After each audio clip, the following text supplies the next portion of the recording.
शेतकरी बांधवांनो, गेल्या अनेक महिन्यापासून महाराष्ट्रातील लाखो शेतकरी कर्जमाफीच्या प्रतीक्षेत आहेत. सरकारकडून वारंवार आश्वासनं देण्यात आली आहे, बैठकी झाल्या, चर्चा झाला.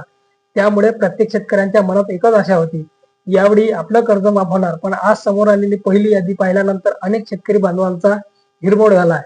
कारण लाखो शेतकरी आशेने वाट पाहत असताना पहिल्या टप्प्यात फक्त 553 शेतकऱ्यांची नावे समोर आली आहेत.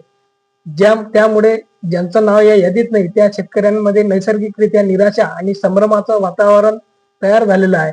या पहिल्या यादीत एकूण 2,99,37,540 रुपयाच्या कर्जमाफीला मंजुरी देण्यात आल्याची माहिती समोर आली आहे. आता जिल्ह्याने या आकडेवारी म्हटलं म्हणजे अमरावतीमध्ये डीसीसी बँकेचे 58 शेतकरी, लातूरमध्ये 133 शेतकरी, नागपूरमध्ये 16 शेतकरी, पुणेमध्ये 85 शेतकरी, सातारामध्ये 38 शेतकरी, ठाणेमध्ये 182 शेतकरी, सर्वाधिक लाभार्थी ठाणे जिल्ह्यातील 182 शेतकरी आहेत, तर सर्वात कमी नागपूर जिल्ह्यातील 16 शेतकरी आहेत.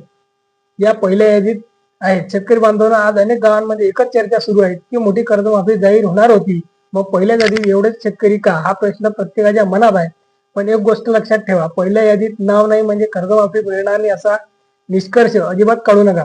पुढील टप्प्यांमध्ये आणखी नाव येऊ शकतात. त्यामुळे संयम ठेवा आणि अधिकृत माहितीवरच विश्वास ठेवा.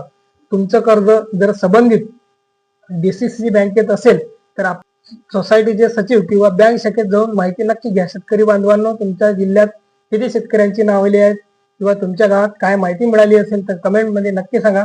अशीच कर्जमाफी, जियात अनुदान आणि शेतकऱ्यांच्या प्रत्येक महत्त्वाच्या अपडेटसाठी आपल्या लखन पाटील ऑफिशियल चॅनलला सबस्क्राईब करा. व्हिडिओ आवडला असेल तर लाईक करा, शेअर करा, म्हणजे ही माहिती प्रत्येक शेतकरी बांधवांपर्यंत पोहोचेल. धन्यवाद.